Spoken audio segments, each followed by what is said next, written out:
शाम का वक्त था। कस्बे से दूर बसे पुराने गांव भैरवपुर की गलियां हर रोज की तरह सुनसान हो चुकी थी।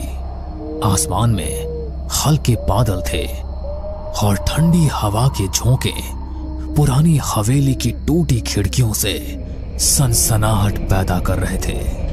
गांव के लोग इस हवेली के पास से भी नहीं गुजरते थे। कहते हैं यहां अजीब अजीब आहटें सुनाई देती है, जैसे कोई अनदेखा इंसान आस पास घूम रहा हो। रीना अपने दोस्तों के साथ गांव घूमने आई थी। सबने मजाक मजाक में कहा, चल रीना, तू तो बहुत बहादुर बनती है। अगर सच में हिम्मत है तो फिर हवेली के अंदर चल। मुझे किससे डर लगेगा? भूत वूत जैसी कोई चीज नहीं होती। रीना अकेली हवेली के अंदर चली गई। टॉर्च की रोशनी टूटी दीवारों पर पड़ते ही डरावनी परछाइयां बनने लगी। वो चौंक कर पलटी। वहां कोई नहीं था। शायद मेरे दोस्तों ने मजाक किया होगा। लेकिन अगले ही पल उसने टॉर्च की रोशनी में देखा, दीवार पर उसके अलावा एक और परछाई हिल रही थी। रीना की सांसें तेज हो गई। उसने धीरे से पुकारा, कौन है वहां? पर कोई जवाब नहीं मिला। बस धीरे धीरे कदमों की आहट पास आने लगी। वो भागकर बाहर निकली। दोस्त हंस पड़े। क्या हुआ? रंग उड़ गया चेहरे से? रीना कांपती आवाज में बोली, नहीं, अंदर कोई था। दोस्तों ने मजाक उड़ा दिया। लेकिन उस दिन के बाद से रीना के साथ अजीब घटनाएं होने लगी। कभी रात में उसके कमरे में किसी के चलने की आवाज आती, कभी शीशे में उसके पीछे कोई धुंधली परछाई दिखाई देती। गांव का नाई रघु रोज रात को देर तक दुकान बंद करता।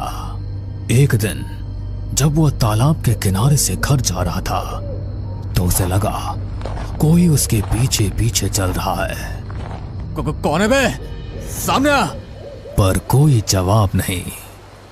वो तेज कदमों से चलने लगा, लेकिन नाहट भी उतनी ही तेज हो गई।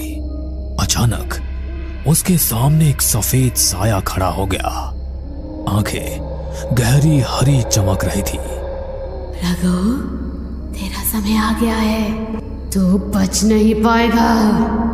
रघु जोर से चिल्लाया और भाग खड़ा हुआ। अगले दिन गांव वालों ने देखा रघु पागल सा हो गया था। वो बार बार कहता, आहट मुझे ले जाएगी, आहट मुझे ले जाएगी। अनिरुद्ध गांव के स्कूल में मास्टर था। वो भूत प्रेत में विश्वास नहीं करता था। लेकिन एक रात जब वो हवेली के पास से लौट रहा था तो उसने साफ साफ सुना जैसे भारी जूतों की आवाज उसके पीछे से आ रही हो। अरे ये कैसी आवाज है? यहां तो कोई और नहीं है। वो मुड़ा, लेकिन पीछे सिर्फ खाली सड़क थी। फिर अचानक उसके कान में किसी ने फुसफुसाया, तू बच नहीं पाएगा।